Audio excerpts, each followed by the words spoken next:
Now, the Snoopgate probe panel appointment row has turned into a major controversy. In fact, it snowballed into a major controversy, especially with the Congress's move being widely opposed outside the UPA. But today it seems that those within the UPA itself are opposed to this. 2 days after Congress playing its trump card,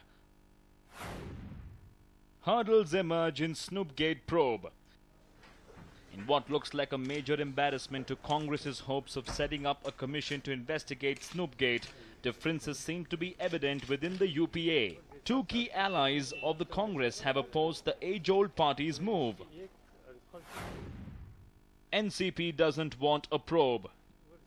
Yes, the Sharad Pawar-led Nationalist Congress Party has come to the fore, opposing a probe at this juncture. It is reported that NCP chief Sharad Pawar has called the Prime Minister to express his dissent. Meanwhile, Union Minister and senior NCP leader Praful Patel also questioned the need of an inquiry just ahead of Lok Sabha poll results. When the results of the Lok Sabha elections are due in 2 weeks' time, where is the need for such an inquiry?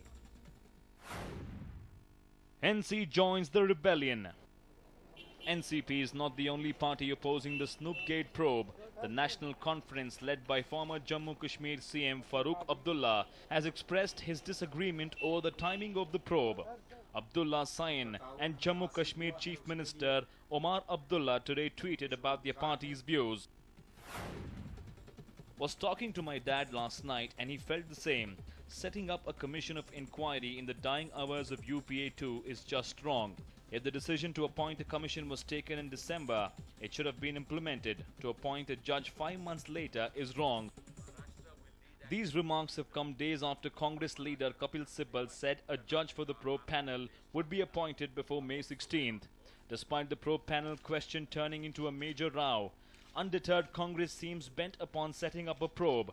Congress leader Rashid Alvi today said that the party will go ahead and appoint a judge since the decision was taken way back in time. देखिए, NCP की अपनी राय हो सकती है, प्रफुल्ल जी की अपनी राय हो सकती है। ये फैसला सरकार ने आज नहीं लिया है, बहुत पहले का फैसला है। होम मिनिस्टर बहुत पहले बयान दे चुके कि हम कमीशन कॉन्स्टिट्यूट कर रहे हैं। इस वक्त कमीशन अपॉइंट करने का फैसला नहीं हुआ है, चूंकि जज अभी तक अपॉइंट नहीं हुआ था। जज अपॉइंट करने का फैसला है। दोनों चीजों में बहुत फर्क है, इसको समझने की जरूरत है। NCP is the second largest constituent of the Congress-led UPA, while NC's Congress is only strong and loyal ally from the hilly state of Jammu Kashmir. Now, with the disagreement of both the key allies, Congress's plans to set up a probe seem to be in troubled water. Will the Congress choose to look over the cry of the two allies and go ahead with its last resort attack on Modi? Only time will tell. A News9 report. Now, the shocking violent attacks in Assam since Thursday are giving sleepless nights to the people living in the Bodo region. And while all that is happening, our politicians are doing what they always know to do best: play politics over all these deaths. 32 people killed. Several others injured. Thousands rendered homeless. Yes, Assam is still reeling under the deadly communal attack that shocked 2 districts in the Bodo areas since Thursday. But if a question arises on what are our politicians doing to take care for the afflicted, then we might have to hang our heads in shame. Shockingly, the politicians, and more so the political parties, are engaged in a slugfest even as Assam continues to burn. Fresh round of blame game begins. The ruling Congress in the state of Assam as well as the centre attacked BJP's prime ministerial candidate for the violence in Assam. They stated that the brutal attacks were a result of communal polarization done by the Saffron Party to garner votes. उसी राजनीति की वजह से दंगे हुए जो Bharatiya Janata party इस देश में, पूरे देश में करना चाह रही है, और जो पोलराइजेशन उन्होंने किया है उसी का नतीजा है। हम दोहरा रहे हैं इस बात को कि ये भारतीय जनता पार्टी की उसी राजनीति का नतीजा है जो पिछले काफी दिन से, जिसको हम काफी दिन से आगाह कर रहे हैं, बता रहे हैं कि ये होने वाला है, और ये देश को पोलराइज करके, बांट करके अपना वोट बैंक बनाना चाहते हैं, ये उसी का नतीजा है. Modi and the BJP, because it is BJP who created this instability in that area. And now, with such statements and the Modi statement, the BJP statement that we will rise again the Bangladeshi issue, which is there, always during the elections there are such issues. And the victims are the poor Muslims of that area. Meanwhile, BJP, in its swift action, trained its guns at Congress. The Saffron Party leaders claim that Congress leaders were obsessed with Modi, with some of them even turning out to be crazy. These people are obsessed with Narendra Modi. They have become, some of them has become mad, crazy. They go on making personal allegations. Assam is ruled by Congress, and Mr. Omar Abdullah is supporting Congress blindly. People are weeping, and the Manmohan Singh government is sleeping. Sonia is not even bothered to visit there. So how can they accuse for everything if there is no rain? For that also they will say Narendra Modi is responsible. If their children are getting jobs, for that also they will hold him responsible. ये कमाल के लोग हैं, इनका क्या मानसिक स्थिति हो गई हमारी समझ में नहीं आ रहा है.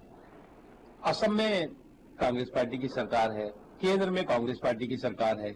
इससे पहले भी असम में इस तरह की घटनाएं हुई हैं, अभी फिर हुई.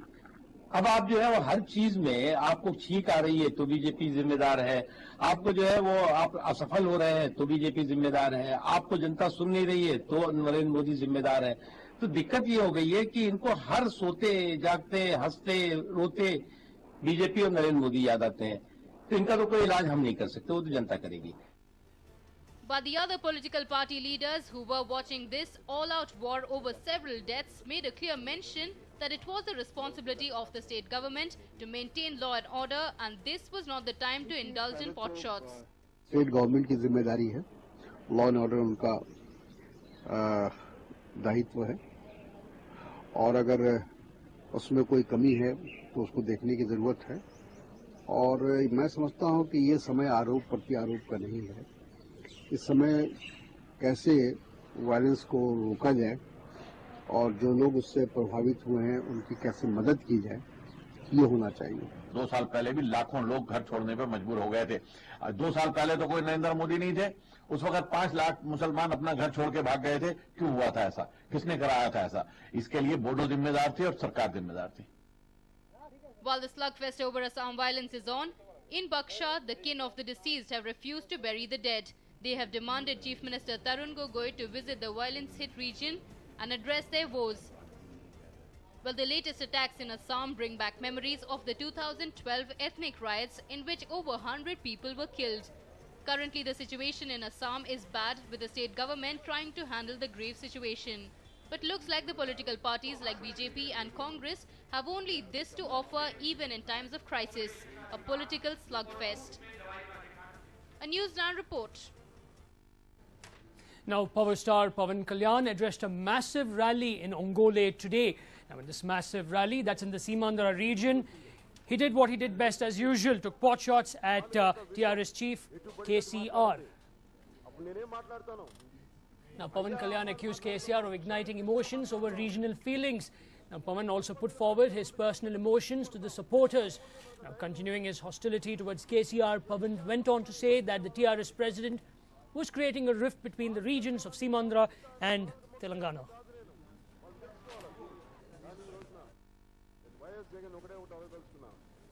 సీమాంధ్ర ప్రాంత ప్రజల్ని కేసీఆర్ పదే